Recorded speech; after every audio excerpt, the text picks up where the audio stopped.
At sa puntong ito, makakausap natin si Police Chief Superintendent Tomas Apolinario, ang hepe ng Southern Police District. Magandang umaga po sa inyo, Chief Superintendent Apolinario.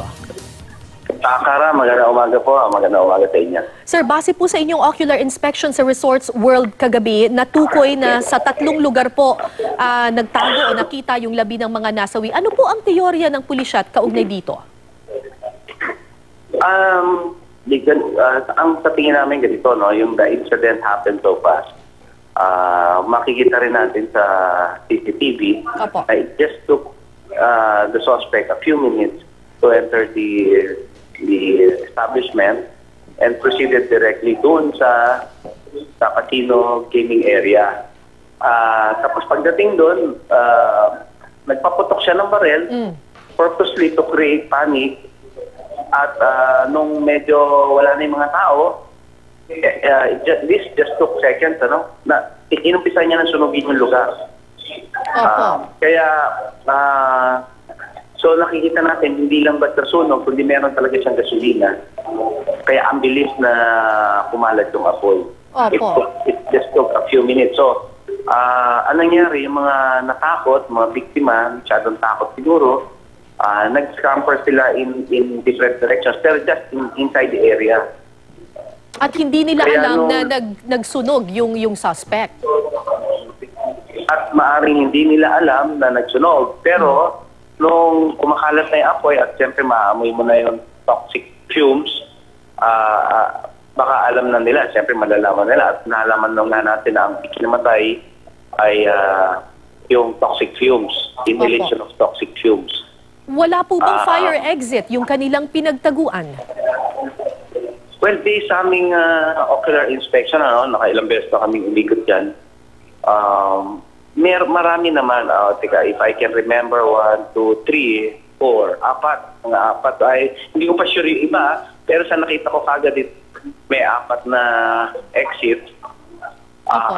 Kaya lang, siguro, because yung idea nila na terrorist, they prefer na magtago muna bago kaysa lumabas. Okay. Kaso ang nangyari, ang bilis ng kalat ng apoy because gasoline was used in the area. Alright. On another matter, sir, sabi po ninyo, natukoy nyo na yung may-ari ng short firearm na ginamit umano ng gunman. Ano ang kaugnayan niya sa gunman na si Jesse Carlos? Sa ngayon, hindi pa tapos yung pagkuha ng affidavit sa kanya. Hindi ko pa alam kung anong kaugnayan at kung ano ang rason kung bakit nawala sa kanya or nabenta niya. Ang rason kung bakit napunta doon sa suspect yung baril. So hindi pa tapos yung aming affidavit. Maya siguro malalaman namin kung ano. Okay. For the record po, sir, ilang baril po ba ang dala ng salarin? Isang mahaba yung M4, parang baby Armalite yan, at saka isang pistol na caliber .340. Okay. Sir, base po sa CCTV footage, tingin niyo po ba may paraan para ma-neutralize agad yung salarin?